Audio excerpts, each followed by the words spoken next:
তাহলে finally move অনটা করেই নিবি বল? তুই সারা জীবন ওসব ভেবে বসে থাকলে হয় নাকি?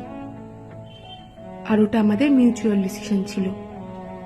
কানাডায় পড়তে যাওয়াটা সায়নের ছোট্টবেলা থেকে স্বপ্ন ছিল, আর আমি কলকাতা ছাড়তে পারতাম না রে। তাই যা হয়েছে আমাদের ভালোর জন্যই হয়েছে। তবুও ভালোবাসতিস তো ওকে। সব ভালোবাসার সম্পর্কে কি পূর্ণতার আলো দেখে?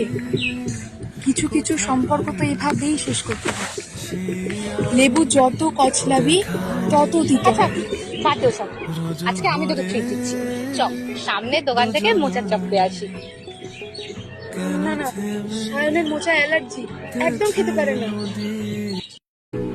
প্রিয় কবি, কত ছবি, কত স্বপ্ন দুজনার, মুছে যাওয়া শেষে পাওয়া কত অল্প